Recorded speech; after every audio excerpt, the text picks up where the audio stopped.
तो दोस्तों चलिए लेकर के आ गए हैं आपके लिए रैपिड सेट नंबर 9। दोस्त इस रैपिड सेट में साइंस से 20 काफी इंपॉर्टेंट क्वेश्चन डाले गए हैं एएलपी ऑटोकेशन ग्रेड 3 के लिए। तो जो लोग एएलपी ऑटोकेशन ग्रेड 3 के दोस्त तैयारी कर रहे हैं बिल्कुल मिस मत कीजिएगा, वीडियो को शुरू से अंत तक के देखिएगा, तभी आप पता लगाइएगा कि सच में कितना इंपॉर्टेंट क्वेश्चन रहता है। वो भी आपको हम सिलेबस से प्रोवाइड कराते हैं एग्जाम जो होने वाली है आपकी सीबीटी उसके लिए, ठीक है। तो बिल्कुल मिस मत कीजिए। चलिए देखते हैं इसका क्वेश्चन नंबर फर्स्ट। देखिएगा इस क्वेश्चन नंबर फर्स्ट में है दोस्त, ये कहा जा रहा है कि द्रव सतह के दो पक्षों के बीच क्या होता है कि दबाव के अंतर को क्या कहा जाता है, ये इसमें एक सवाल है। पहला देख लीजिए, पहला नंबर कहा जा रहा है कि अतिरिक्त दबाव कहते हैं, या दूसरा नंबर सतही दबाव कहते हैं, या तीसरा नंबर आपको कहता है कि द्रवीय तनाव कहते हैं, या चौथा नंबर आपको कहा जा रहा है कि श्यानता कहते हैं। दोस्त दो सतहों के बीच, द्रव के दो सतहों के बीच जो दबाव का अंतर होता है उसे क्या कहते हैं ये जानना है। ध्यान रखिएगा, ये फर्स्ट नंबर मेरा ऑप्शन करेक्ट होगा। अतिरिक्त दाब कहते हैं, क्या कहते हैं? अतिरिक्त दाब कहते हैं। अब थोड़ा सा समझ लीजिए ये चीजें, जैसे कि मान लीजिए कि कोई बबल है, बुलबुला है, पानी का बुलबुला हवा में हो, या पानी का बबल हो, या पानी का ही बूंद हो, तो उसमें क्या होता है ना कि उसके अंदर का जो प्रेशर होता है वो बाहरी प्रेशर से कहीं ज्यादा होता है। अब उसके दो किनारों के बीच जो सतह होती है, उस सतह के बीच जो दबाव का अंतर होता है दोस्त, उसी को क्या कहते हैं कि अतिरिक्त दबाव कहते हैं, ठीक है।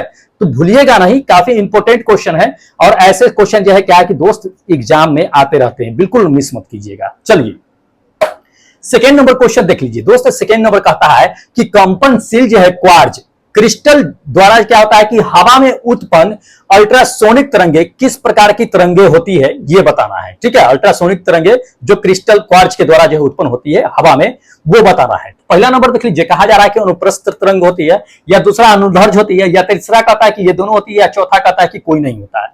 दोस्त होता क्या है, कंपनशील क्वार्ज क्रिस्टल जब हवा में क्या करते हैं कि अल्ट्रासोनिक तरंग उत्पन्न करती है, तो वो किस तरह की तरंगे उत्पन्न करती है ध्यान रखिएगा, आपको बताते हैं। ये सेकेंड नंबर क्या, अनुदैर्ध्य तरंग। दोस्त अनुदैर्ध्य तरंग होती है, ध्यान रखिएगा, इंपॉर्टेंट क्वेश्चन है, ठीक है। चलिए अगला क्वेश्चन दिखाते हैं आपको।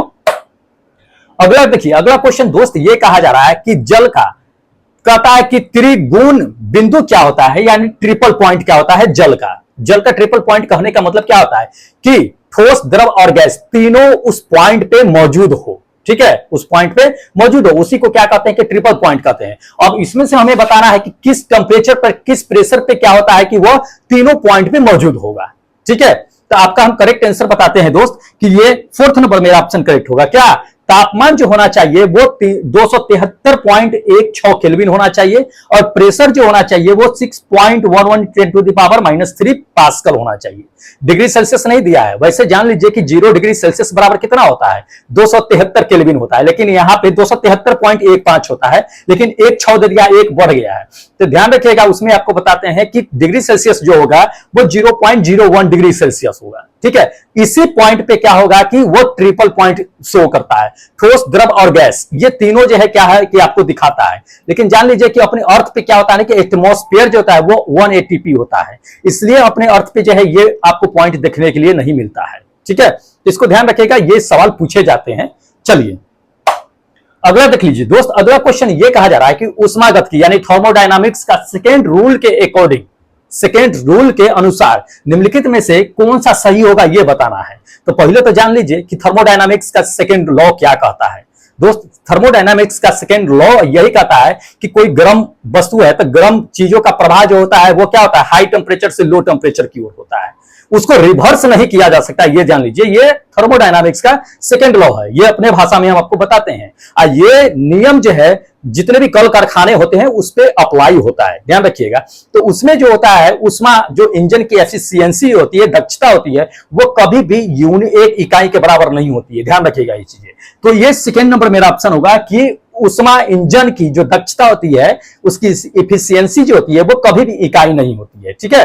तो इंपॉर्टेंट है, पूछे जाएंगे थर्मोडायनामिक्स का क्वेश्चन। चलिए अगला देखिए, अगला नंबर दोस्त कहा जा रहा है कि कूलम्ब्स के नियम के अनुसार, कूलम्ब्स लॉ पढ़े होइएगा, उसमें कहता है कि चुंबक के दो ध्रुव पर परस्पर क्या होता है ना कि क्रिया बल के बारे में निम्नलिखित में से कौन सा कथन इसमें गलत है यानी सही नहीं है वो चुनना है, ठीक है। तो पहला देख लीजिए, पहला नंबर कहता है कि ध्रुवों के गुणनफल के समानुपाती होती है, ये हो सकता है, या दूसरा नंबर कहता है कि कौन सा गलत है ये चुनना है। तो ध्रुवों के बीच कहता है कि दूरी जो होती है वो वर्ग के समानुपाती होती है, गलत है, ये गलत है दोस्त, ये बिल्कुल गलत है, क्योंकि ध्रुवों के बीच की दूरी के वर्ग के व्युत्क्रमानुपाती होती है, न कि समानुपाती होती है। ध्यान रखिएगा इस चीजें, तो ये गलत होगा। जैसे कि मान लीजिए कि हम यहां पे ले लिए दो जो है बिंदु ले लिए, ठीक है, और कूलम्ब्स लॉ को अकॉर्डिंग अगर चलते हैं तो कूलम्ब्स लॉ में क्या होता है कि आवेश होता है, तो Q1 Q2 मान लेते हैं, इसके बीच जो है दूरी R मान लेते हैं, तो इसमें जो आपका बल लगेगा दोनों आवेश के बीच F बराबर क्या होगा, Q1 into Q2 by R square होता है। ध्यान रखिएगा, बाई R स्क्वायर होता है, ये कूलम्ब्स लॉ कहता है। तो कूलम्ब्स लॉ में वर्ग के व्युत्क्रमानुपाती उल्टा है ये, जबकि यहां पे समानुपाती कहता है, जो गलत है। याद रखना है दोस्त, कूलम्ब्स लॉ से भी क्वेश्चन दागे जाते हैं आपको एग्जाम में, तो छोड़ना नहीं है। चलिए अगला देखिए, अगला क्वेश्चन ये कहा जा रहा है, पढ़िए और समझिए। ये कहा जा रहा है कि जब नील आर्मस्ट्रांग, जानते होइएगा, जो चंद्रमा पर पहले कदम रखने वाले इंसान थे, ठीक है, तो जब उन्होंने चंद्रमा पर क्या हुआ कि पहला कदम रखा, तो उनके बॉडी का, उनके शरीर का द्रव्यमान और भार में क्या परिवर्तन हुआ होगा, ये इसमें सवाल कहा जा रहा है। काफी इंपॉर्टेंट है और घुमा करके भी क्वेश्चन पूछा जाता है, जरूरी नहीं है कि नील आर्मस्ट्रांग साहब का ही नाम लिया जाए इसमें, ठीक है। तो देखिए उसमें क्या परिवर्तन हुआ होगा अगर वो चंद्रमा पर कदम रखे होंगे, तो उनके, ध्यान रखिए, पहला नंबर कहा जा रहा है आपको कि द्रव्यमान वही रहा होगा, लेकिन कहता है कि भार बढ़ गया होगा। क्या ये हो सकता है? या दूसरा नंबर आपको कहा जा रहा है कि द्रव्यमान वही रहा हो, लेकिन क्या हो कि भार कम गया होगा। या तीसरा नंबर कहता है कि द्रव्यमान और भार दोनों कम गया होगा। क्या ये हो सकता है? या चौथा नंबर दोस्त कहा जा रहा है कि उसका द्रव्यमान बढ़ गया होगा और वजन यानी भार जो है वही रहा होगा। ध्यान रखिए, आपको हम बताते हैं कि धरती से अगर कोई भी वस्तु को चंद्रमा पर जाता है तो चंद्रमा पर जाएगा तो उसके भार में परिवर्तन होगा, न कि द्रव्यमान में परिवर्तन होगा। द्रव्यमान ज्यों का त्यों रहेगा। ध्यान रखिएगा ये चीजें, कई बार ये चीजें हम क्लास में चर्चा भी कर रखे हैं, ठीक है। तो इसको ध्यान में रखिएगा कि कोई वस्तु अगर धरती से चंद्रमा पर जा रही है तो उसके द्रव्यमान में कमी होगा। कमी क्या होगा? द्रव्यमान में नहीं, भार में कमी होगा। अब भार में कमी क्या होगा, बढ़ेगा कि घटेगा, ये जानना है मुझे। तो चंद्रमा पर भार घट जाता है, वेट घट जाता है, ध्यान रखिएगा, लेकिन द्रव्यमान सेम ही रहता है, ठीक है, क्योंकि पृथ्वी पर जो गुरुत्वाकर्षण है वो चंद्रमा पर गुरुत्वाकर्षण 1/6 हो जाता है, जाकर के कम जाता है, तो 1/6 होता है। इसको ध्यान में रखिएगा, ये भी सवाल पूछे जाते हैं। इसी वजह से भार में कमी आएगी, न कि द्रव्यमान में। द्रव्यमान ज्यों का त्यों रहेगा, ठीक है। ये चीजें है तो इंपॉर्टेंट है दोस्त, इसको कई बार जो है आपको क्वेश्चन आया है, घुमा करके पूछा गया है।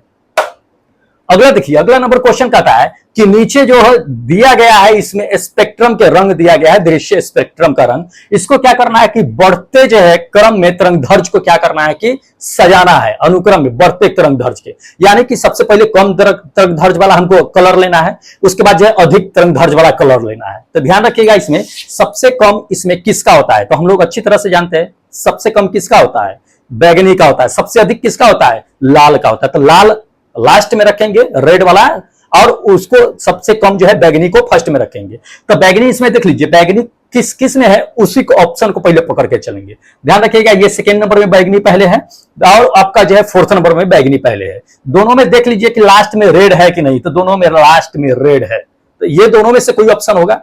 अब जान लीजिए कि बैगनी के बाद कौन होगा, नीला या पीला। तो ध्यान रखिएगा, बैगनी के बाद जो बढ़ता हुआ क्रम में अगर है तो नीले का तरंगधर्ज बैगनी से ज्यादा होता है, उसके बाद येलो का होता है, सबसे ज्यादा रेड का होता है। तो ध्यान रखिएगा, ये फोर्थ नंबर मेरा ऑप्शन करेक्ट होगा। वैसे याद रखिएगा भिबजियोर याद रखिएगा, उसके अकॉर्डिंग क्या कीजिएगा कि आराम से मार दीजिएगा, ठीक है। इंपॉर्टेंट है भिबजियोर, है ना। वायलेट, इंडिगो, ब्लू और जो है ग्रीन, ये सब जो है इसमें कलर होता है, इसको याद रखिएगा, इंपॉर्टेंट है। इसी से आप जो है तरंगधर्ज को मार सकते हैं। चलिए अगला क्वेश्चन देख लीजिए। अगला क्वेश्चन कहा जा रहा है कि निम्नलिखित में से किस माध्यम में कहता है कि ध्वनि की गति जो है अधिकतम होगी। जी हाँ, किस माध्यम में ध्वनि की गति अधिकतम होगी ये कहा जा रहा है। पहला देख लीजिए, पहला नंबर कह रहा है कि वैक्यूम। वैक्यूम मतलब क्या, निर्वात, क्या इसमें होगा। या दूसरा नंबर वायु में, या तीसरा नंबर कहा जा रहा है पानी में, और चौथा नंबर कहा जा रहा है स्टील में। दोस्त ध्वनि की चाल किसमें सबसे अधिक होती है, ये सवाल पूछे जाते हैं। ध्यान रखिएगा, आपको बताते हैं कि फोर्थ नंबर स्टील में। दोस्त स्टील में ध्वनि की चाल सबसे अधिक होती है। सबसे कम किसमें होती है, न होती है तो वो निर्वात में होती है। ध्यान रखिए, वैक्यूम में होती है, ठीक है। अब थोड़ा सा जान लीजिए कि कभी कभी पूछ देता है कि ठोस में यानी कि धातु में जो होता है वो ध्वनि की चाल कितनी होती है। दोस्त स्टील कहिए या धातु कहिए, जो भी ठोस होता है उसमें ध्वनि की जो चाल होती है दोस्त जान लीजिए कि 5960 मीटर पर सेकेंड के आसपास में होती है, ठीक है। और हवा में जो ध्वनि की चाल होती है दोस्त, वो होती है 332 मीटर पर सेकेंड। निर्वात की अगर बात कर ले तो निर्वात में दोस्त 0 मीटर पर सेकेंड होती है। ध्यान रखिएगा ये चीजें, निर्वात में ध्वनि नहीं चलती है, ध्वनि को चलने के लिए माध्यम की जरूरत होती है, ठीक है। चलिए अगला क्वेश्चन देख लीजिए दोस्त। अगला क्वेश्चन कहता है कि खाना पकाने वाली जो गैस होती है उसमें मुख्यतः क्या मिला होता है, ये बताना है। तो हम लोग अच्छी तरह से जानते हैं कि खाना पकाने वाली जो गैस होती है वो क्या होता है, उसमें ब्यूटेन गैस होता है। ब्यूटेन कहने का मतलब उसमें नॉर्मल ब्यूटेन और आइसो ब्यूटेन होता है। तो नॉर्मल ब्यूटेन तो इसमें है नहीं, 2 ब्यूटेन दिया हुआ है ये 3rd नंबर में, तो नॉर्मल को सीधा ब्यूटेन भी बोल सकते हैं, और आइसो ब्यूटेन होता है। तो ये 3rd नंबर मेरा ऑप्शन करेक्ट होगा, ध्यान रखिएगा।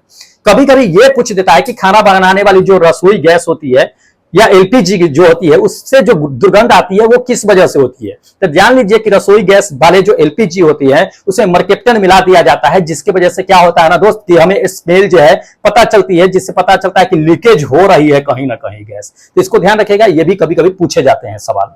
चलिए अगला क्वेश्चन देख लीजिए। अगला क्वेश्चन कहता है कि इनमें से कौन सी धातु जो है हथेली पर रखते ही पिघल नहीं सकती है, यानी पिघलती नहीं है। कभी कभी ये क्वेश्चन पूछ देता है कि कौन सी धातु जो है निम्नलिखित में से जिसे हथेली पर रखते ही पिघल जाती है, लेकिन इसमें हमें चुनना है कि नहीं पिघलती है। तो पहला देखिए ये कहता है कि गैलियम, क्या ये हो सकता है, या सीजियम, या तीसरा नंबर आपको कहा जा रहा है कि जिरकोनियम, या चौथा नंबर कहता है कि उपयुक्त में सभी धातु को हाथ पे रखेंगे तो पिघल जाएगा, ये नहीं पिघलेगा, ये कह रहा है ना नहीं पिघलेगा। तो ध्यान रखिएगा इसमें हथेली पे जो रखने पर नहीं पिघलेगा ये 3rd नंबर होगा जिरकोनियम। जिरकोनियम को हथेली पे रखिएगा तो नहीं पिघलेगा। लेकिन गैलियम और सीजियम जो दोस्त होता है वो रूम टेम्परेचर पे ही धातु पे क्या होता है कि द्रव अवस्था में आते हैं, हाथ पे रखते ही लगभग जो है मान के चलिए ना 27-28 डिग्री सेल्सियस पे ही क्या होता है कि यह पिघलना शुरू कर देता है, लिक्विड में आना शुरू कर देता है। रूम टेम्परेचर नहीं कह सकते हैं इसको, ठीक है। चलिए अगला देखिए दोस्त। अगला क्वेश्चन इसमें कहा जा रहा है कि निम्नलिखित में से, कहता है निम्नलिखित में से किसके सेवन से क्या होता है कि आर्गोटिज्म होती है, ठीक है। इसमें से हम क्या चीज खाएंगे जो आर्गोटिज्म जो है हमें संक्रमित हो जाएंगे, ठीक है। तो देख लीजिए ऑप्शन नंबर दोस्त पहला कहा जा रहा है कि दूषित अनाज खाने से आर्गोटिज्म हो जाएगा, या दूसरा नंबर कहा जा रहा है आपको कि सड़ती हुई सब्जी को खाने से हो जाएगा, या तीसरा नंबर कहता है दूषित जल से, या चौथा नंबर कहता है कि बासी पका हुआ भोजन खाने से आर्गोटिज्म हो जाएगा। दोस्त आखिर आर्गोटिज्म हो किससे होगा, हमें यह जानना है। ध्यान रखिएगा, आपको बताते हैं ये 1st नंबर मेरा ऑप्शन करेक्ट होगा। ये दूषित अनाज अगर आप खाते हैं, सेवन करते हैं, तो जान लीजिए कि आर्गोटिज्म से ग्रसित हो जाएंगे, ठीक है। दूषित अनाज अब जान लीजिए कि कई तरह से हो सकते हैं, जैसे कि अनाज का घर में हम भंडारण करते हैं तो उसमें दवा हुआ मिला करके क्या करते हैं कि भंडारण कर देते हैं। अब उसको निकाल करके अच्छी तरह से नहीं धोइएगा, ऐसे ही जो है यूज कर लीजिएगा तो आर्गोटिज्म से आप जो है संक्रमित होने की संभावना रहती है। या खेतों में से सब्जी लाते हैं, स्प्रे किया हुआ रहता है, रासायनिक पदार्थ डाला होता है, या बहुत सारे कीड़े मकोड़े उस पर रहते हैं तो वो दूषित होता है। उसको बिना धोए हुए अगर खा लीजिएगा जान लीजिए तो आर्गोटिज्म होने की संभावना रहती है। तो ये क्या होता है कि दूषित अनाज से क्या होता है दोस्त कि आपको जो है आर्गोटिज्म जो है होने की संभावना रहती है, ठीक है। चलिए अगला देखिए दोस्त। अगला क्वेश्चन कहता है कि आर्क बिल्डिंग में आर्गन गैस का उपयोग इसके कारण किया जाता है, किसके कारण किया जाता है ये बताना है। देखिए दूसरे तरीका से ये क्वेश्चन कभी कभी पूछ देता है एग्जाम में कि आर्क बिल्डिंग जो की जाती है उसमें कौन सी गैस होती है। तो इसमें गैस तो दे ही दिया है, आर्गन गैस मिलाई जाती है। अब क्यों मिलाई जाती है यही इसमें जानना है, ठीक है दोस्त। इसलिए मिलाई जाती है क्योंकि आर्गन गैस मिला देने से आर्क बिल्डिंग जो होती है वो धातु के साथ कम प्रतिक्रियाशील होती है, मतलब ज्यादा अभिक्रिया नहीं करती है, जिससे क्या होता है ना कि धातु टूटने या भंगुर होने से बच जाती है, ठीक है। इसलिए आर्क बिल्डिंग, जब आर्क बिल्डिंग होता है तो धातु को टूटने या भंगुर होने का डर ज्यादा रहता है। इसलिए आर्क बिल्डिंग में क्या होता है ना दोस्त कि आर्गन गैस का उपयोग किया जाता है ताकि टूटे नहीं, मजबूत रहे, ठीक है। तो ये 1st नंबर मेरा ऑप्शन क्या होगा कि करेक्ट होगा, ये 1st नंबर, ठीक है। चलिए अगला क्वेश्चन दिखाते हैं। अगला क्वेश्चन देखिएगा। अगला क्वेश्चन कहता है कि वनस्पति के अपघटन के कारण दलदली जो है स्थानों पर उपलब्ध गैस कौन सी होती है। बहुत अच्छा क्वेश्चन है, या बच्चों वाली क्वेश्चन है, कई बार हम लोग पढ़ चुके हैं कि दलदली जहां होता है या खरपतवार सर उड़ जाते हैं, सर उड़ने के बाद जो उससे गैस निकलती है वो कौन सी गैस होती है, वो मीथेन गैस होती है। मीथेन गैस या मार्स गैस कहिए, मार्स गैस के नाम से हम लोग जानते हैं, तो वो मीथेन गैस होती है, अजीब सा सड़ा हुआ स्मेल आता है, ठीक है। तो ये 4th नंबर मेरा ऑप्शन क्या होगा कि मीथेन गैस ही होती है, वो सड़े गले अपघटन जो है पदार्थों से जो है गैस निकलती है इससे, ठीक है। चलिए अगला देखिए दोस्त, अगला क्वेश्चन इसमें कहा जा रहा है कि टेकोफेरोल की कमी से, टेकोफेरोल की कमी से कहता है कि पुरुषों और महिलाओं में बांझपन होता है। तो टेकोफेरोल का लोकप्रिय वर्ड कौन सा है, शब्द कौन सा है, ये हमें बताना है। ठीक है, लोकप्रिय टेकोफेरोल का। अगर आपको टेकोफेरोल का अगर पता होगा विटामिन किसके वजह से, किस विटामिन का नाम है, तो शायद आप मार सकते हैं। अगर नहीं पता है तब तो कोई बात ही नहीं है।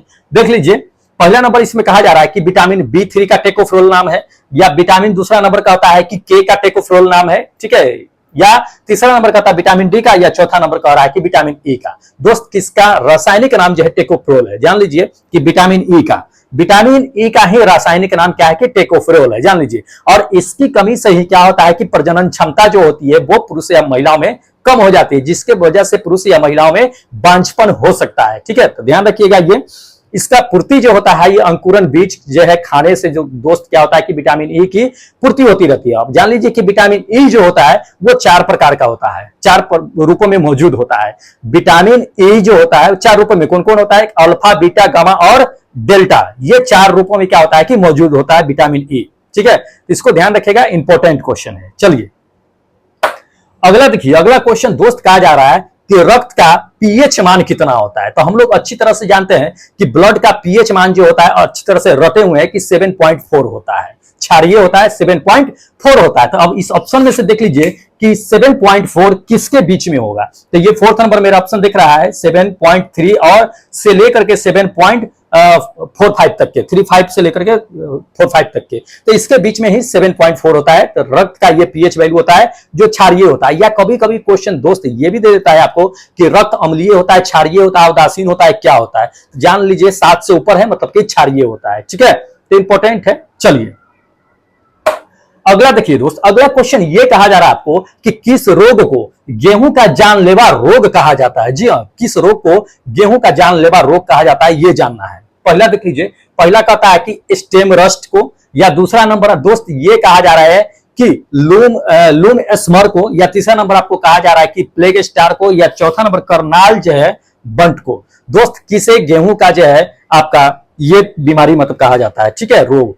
तो ध्यान लीजिए, आपको करेक्ट आंसर बताते हैं दोस्त। जानलेवा जो रोग होता है गेहूं के लिए ये स्टेम रस्ट होता है। स्टेम रस्ट करने का ये मतलब होता है कि तना जंग, तना जंग इंग्लिश वर्ड है स्टेम रस्ट। ठीक है, तो तना जंग होता है। तो उसमें क्या होता है ना कि गेहूं के ताना में क्या होता है कि जंग लग जाता है, जिसकी वजह से उसके ताने पे क्या होगा कि आपको भूरा भूरा कलर का दिखेगा, जिससे गेहूं का विकास रुक जाता है और उस पे कवक बैठ जाते हैं, जिसके वजह से क्या होता है कि उसको नुकसान पहुंचा देता है। और क्या होता है कि धीरे धीरे करके वो गेहूं का पौधा जो है वो डेड हो जाता है, मर जाता है। इसलिए जो है स्टेम रस्ट को क्या कहा जाता है दोस्त, गेहूं का जो है जानलेवा बीमारी होता है स्टेम रस्ट। ठीक है, तो इंपॉर्टेंट है दोस्त, ध्यान रखिएगा, पूछे जा सकते हैं ऐसे सवाल। आज सारे जो है इंपॉर्टेंट ही है, इसको ध्यान में रखना है। चलिए अगला देखिए दोस्त, अगला क्वेश्चन ये कहा जा रहा है कि छोटी आंत का 3 भाग होता है। इसमें पहले भाग को क्या कहा जाता है ये हमें जानना है।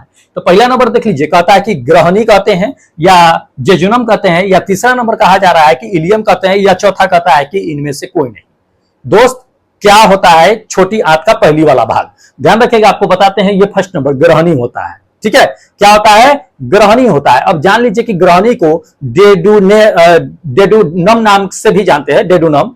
तो डेडुनम को ग्रहणी ही कहते हैं। अब तीनों के बारे में जान लीजिए, दूसरा नंबर ये भाग होता है, तीसरा यही होता है। ये तीनों जो है क्या होता है कि छोटी आंत का ही भाग होता है। तो पहला ग्रहणी कहिए या डेडुनम कहिए, दोनों भाग होता है। इसका काम क्या होता है ये जान लीजिए, तीनों का काम जान लीजिए, हो सकता है कि कहीं पूछ दे। तो डेडुनम कहिए या ग्रहणी कहिए, ये पहला जो बड़ा भाग होता है इसका काम होता है जो भोजन अंदर जाता है उसको क्या होता है कि टुकड़ों में जो है बांटने का काम होता है, निरंतरण तोड़ने का काम करता है। दूसरा नंबर वाला भाग जो है दोस्त ये जेनुनम, ये क्या करता है आपका कि एमिनो एसिड जो होता है जान लीजिए, या कार्बोहाइड्रेट जो होता है उसको क्या करता है कि अवशोषित करने का काम करता है। ठीक है, ये जो जेनुनम। और तीसरा नंबर वाला भाग जो होता है इलियम, ये इलियम क्या करता है, तो ये पहला और दूसरा से जो काम नहीं होता है ये तीसरा कर देता है। ठीक है, तीसरा कर देता है, मतलब कि एक तरह से कहिए तो ये जो है विटामिन B12 और पीत अम्लों का जो है अच्छा पोषक तत्वों को अवशोषित कर लेता है, जो ये दोनों नहीं कर सकता है। तो ये दोनों नहीं करता है तो ये तीसरा नंबर क्या करता है कि कर लेता है। ठीक है, तो इंपॉर्टेंट है, तीनों में से कोई पूछे जा सकते हैं एग्जाम में। चलिए अगला क्वेश्चन देखिए, अगला क्वेश्चन कहा जा रहा है इसमें कि हमारे शरीर में मास्टर ग्रंथि के रूप में किसे जाना जाता है, ये पूछा जा रहा है। तो बहुत अच्छा क्वेश्चन है, कई बार जो है एग्जाम में आ भी चुका है ये क्वेश्चन और आने की संभावना भी है। तो मास्टर ग्रंथि हम लोग अच्छी तरह से जानते हैं कि पिट्यूटरी ग्रंथि को कहते हैं। तो ये फोर्थ नंबर मेरा ऑप्शन क्या होगा कि करेक्ट होगा, पिट्यूटरी ग्रंथि को मास्टर ग्रंथि के नाम से जाना जाता है। अब थोड़ा सा जान लीजिए पिट्यूटरी ग्रंथि के बारे में।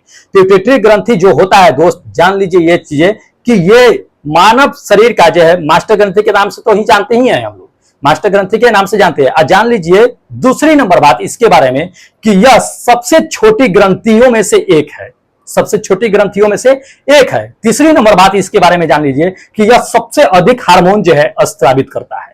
ठीक है, सबसे अधिक हार्मोन यही स्त्रावित करता है। तो ये तीनों पॉइंट जो है दोस्त याद रखिएगा, कहीं भी ये पॉइंट जो है पूछे जाएंगे। वैसे हाईलाइटेड क्वेश्चन यही है जो पूछे जाते हैं। चलिए अगला देखिए, अगला क्वेश्चन ये कहा जा रहा है कि गाजर में सबसे अधिक मात्रा में पाए जाने वाला कहता है विटामिन कौन सा है। ठीक है, गाजर में सबसे अधिक विटामिन कौन सा पाया जाता है। तो हम लोग अच्छी तरह से जानते हैं, बचपन से ही पढ़ते आ रहे हैं कि कौन सा विटामिन होता है, ये विटामिन ए होता है। गाजर जो है कहा जाता है कि विटामिन ए का अच्छा स्रोत है। लेकिन अब समझ लीजिए कि गाजर में विटामिन ए नहीं पाया जाता है। अब कहिएगा कि नहीं ये गलत है, दोस्त सही बताता है कि गाजर में विटामिन ए नहीं पाया जाता है। वैसे विटामिन ए का अच्छा स्रोत हम लोग पढ़ते आ रहे हैं। अब थोड़ा सा इसके बारे में समझ लीजिए, तभी आप पता लगाइएगा कि सच में पाया जाता है कि नहीं पाया जाता है। गाजर में जो होता है वो बीटा कैरोटीन होता है। हम लोग जानते हैं गाजर में बीटा कैरोटीन होते हैं। जब हम उसको खाते हैं तो खाने के बाद जो है शरीर में जाने के बाद बीटा कैरोटीन जो होता है वो विटामिन ए में कन्वर्ट हो जाता है। शुरू से उसमें नहीं पाया जाता है। ठीक है, शुरू से नहीं पाया जाता, बीटा कैरोटीन होता है। खाने के बाद जो है वो विटामिन ए में कन्वर्ट हो जाता है। तो इसको ध्यान में रखिएगा। वैसे गाजर में इसके अलावा और भी चीजें जो है क्या होता है कि मौजूद होता है। ठीक है, जैसे पोटेशियम हो गया, विटामिन B6 भी हो गया, ये भी गाजर में क्या होते हैं कि दोस्त मौजूद होते हैं। ठीक है, लेकिन ए के लिए अच्छा स्रोत है क्योंकि ये बीटा कैरोटीन ही सबसे ज्यादा ए में कन्वर्ट हो जाता है। ठीक है, चलिए ये है दोस्त लास्ट क्वेश्चन है अपना ये सेट का। ठीक है, इसमें देखिए क्या कहा जा रहा है कि हाइपोकैलेमिया किसकी कमी से होता है, ये बताना। किसकी कमी के कारण होता है हाइपोकैलेमिया। ठीक है, ये बताना है। पहला देख लीजिए, कहता है कि आयोडीन, दूसरा नंबर कह रहा है कि आयरन, तीसरा नंबर कैल्शियम और चौथा नंबर आपको कहता है पोटेशियम। दोस्त किसकी कमी से ये हाइपोकैलेमिया होता है। तो ध्यान रखिएगा, आपको करेक्ट आंसर जो बताते हैं दोस्त, ये फोर्थ नंबर मेरा होगा पोटेशियम। पोटेशियम की कमी से क्या होता है कि हाइपोकैलेमिया हो जाता है। ठीक है, तो इंपॉर्टेंट है दोस्त। इसमें होता क्या है, हाइपोकैलेमिया अगर आपको कमी हो जाए शरीर में तो जान लीजिए कि उल्टी आती है, दस्त होती है, अत्यधिक जो है क्या होता है कि पसीना चलने लगता है, खून की कमी भी महसूस होने लगता है। तो ये सभी चीजें जो है इसके लक्षण होते हैं हाइपोकैलेमिया का। तो समझिएगा कि थोड़ा सा विटामिन ये पोटेशियम क्या है कि पोटेशियम की कमी हो गई है। तो दोस्त ये था अपना 20 काफी इंपॉर्टेंट क्वेश्चन था। ठीक है, अब बता देते हैं कि जो लोग टेस्ट देना चाहते हैं, कोई टेस्ट तो होते ही हैं। अभी 63 जो है टेस्ट खत्म हुआ है, आज शाम 7 बजे जो है टेस्ट खत्म हुआ है 63, और कल शाम 7 बजे 64 टेस्ट चलेगा। तो टेस्ट अगर देना चाहते हैं एएलपी टेक्नीशियन ग्रेड 3 के लिए तो दोस्त इस एप्लीकेशन को डाउनलोड कर लीजिएगा प्ले स्टोर से। इसी पे आपको क्या होगा कि टेस्ट मिलेगा। 64 कल शाम में शुरू होगा, यानी कि कल कितना तारीख है 22 है ना, तो 22 के शाम में शुरू होगा। ठीक है, और 63 का जो है score card plus test paper हम कल शो करेंगे। ठीक है, तो जो लोग चैनल अभी तक सब्सक्राइब नहीं किए देर मत कीजिए, कर लीजिए, क्योंकि आने वाली वीडियो आपके लिए काफी बेनिफिट होने वाली है, आपके एग्जाम के लिए काफी महत्वपूर्ण होगी और काफी फायदा भी होगा आपको जो हम क्वेश्चन प्रोवाइड करा रहे हैं उससे। ठीक है, देरी मत कीजिए, चैनल सब्सक्राइब कीजिए, और जो लोग कर रखे हैं दोस्त लाइक कीजिए और अपने दोस्तों में शेयर कीजिए। ठीक है, चलिए अब हमें इजाजत दीजिए, फिर मिलेंगे हम अगले दिन सेट 63 जो टेस्ट हुई है उसके टेस्ट पेपर और स्कोर कार्ड के साथ। ठीक है, तो ठीक है, जय हिंद दोस्तों।